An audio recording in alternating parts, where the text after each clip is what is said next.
Hello, everyone, and welcome to another exciting episode of The Breeze, Breezeway Productions' The Breeze. And we're happy to continue our coverage of this year's official selections of the 2021 Slamdance Film Festival. I'm very excited for this interview that we're about to have because I believe that it's groundbreaking to the film creation and production process. We have filmmaker Chris Peters here today with us for his official selection in the digital interactive gaming section of Slamdance for his film 24,483 Dreams of Death. That's what a title and what a movie. So I'll let you go. It writes itself.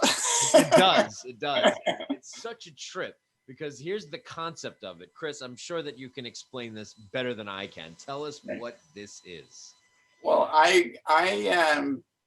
I'm experimenting with this new genre called computational filmmaking, where an AI or a machine intelligence makes a movie. So I make the program, or I make the monster that makes the movie. And there's been huge leaps in AI technology in the last few years, and it can start to see and understand things and put things together in interesting ways. I'm fascinated about whether an AI could be creative or not. And I do think it can be. There's some parts in here. I'm a terrible writer. My training's a painter. I'm a visual guy, and I can't write anything. But there's this poetry in this thing that I think is completely beautiful and surprising. The one line I like the most is, I compare my stature with the dust that settles. I have traversed the years in the race of the world, and I have come, at last, to the final scene, where I may compare my stature with the dust that settles. And you know, I never would have put together that dust has height. You know, it's kind of an odd way of thinking about dust, as a dust having height. And then it's such a modest statement. I compare my stature with the dust that settles. That's the surprising combination that the AI will put together that I think is creative, because I think part of creativity is putting old things together in new ways. And in any case, it was beautiful. I thought it was beautiful. And art is about, you know, making cool, new, beautiful stuff, you know? And so I wanted to show that to everybody. I was excited and fascinated when I watched this because I wasn't 100% sure of what I was watching and creating this. And is this a computer life form, an artificial intelligence that's manifesting these pictures from what it is known as its existence to be that film, which is all that was played to it for 6 days straight? Is that 6 right? days straight, yeah. So La Mascara del Demonio is this great movie by Mario Bava. And I love Mario Bava because he was a painter first, then a cinematographer, then a filmmaker. And he has very strong darks and lights, what we call in painting chiaroscuro or tenebrism. Mm-hmm. And the strong darks and lights gave something for the AI to lock onto, basically. I've experimented with other movies like Rosemary's Baby, where it just became blobs of brown because it just wasn't that intense darks and lights. You know, it's a great movie, and Mario Bava's great, and it worked out super well for it to watch it for 6 days in a row, continuously at tremendous electrical power. By the way, my computer is an insane computer, and it was putting 800 watts of power continuously for those 6 days as it grinded through every frame. I mean, you're saying, how does it see it? I split the movie into every frame, and it just goes through them over and over and over again, finding patterns.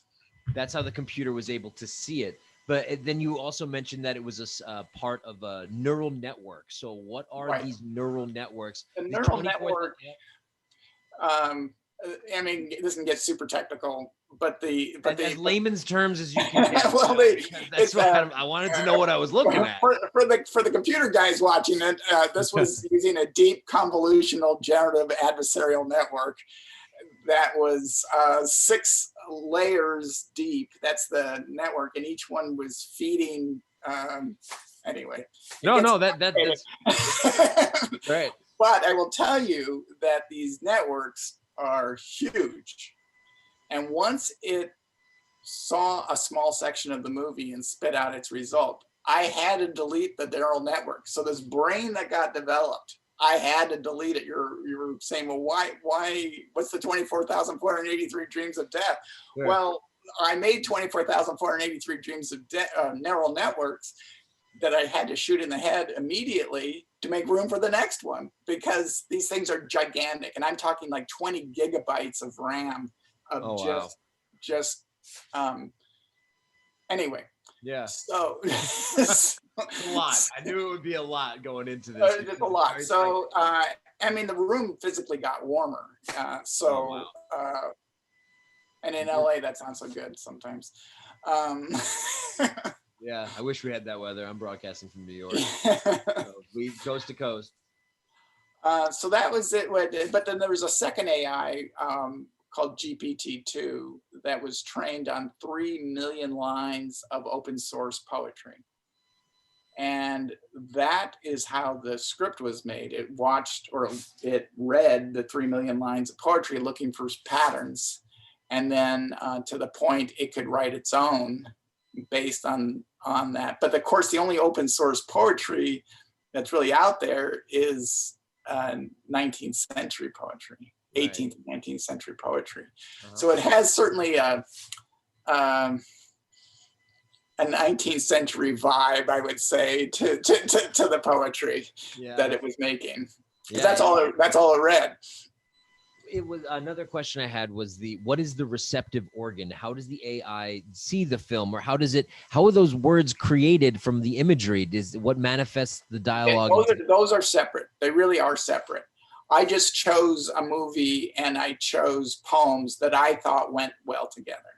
So I'm the curator. Okay. Right. So they were really two separate things. Oh, okay. Very, I was trying to understand it. Like, yeah. For those that is absolutely the next step. Believe me. Like I said, this is baby steps, just baby steps. And have you seen anything like this before? I've never seen anything like this before. No, I think it's new. I think it's new. My last film, which I put out last year, won the Peter Wilde Award at the Ann Arbor Film Festival for most technically advanced film or some crazy thing. But in any case, and they're not, I haven't quite, what I'm working towards is plot, right? Plot. Something more than sequences, because we're looking at 8 sequences, right? And then each of them begins and then ends. I was trying to understand that as well.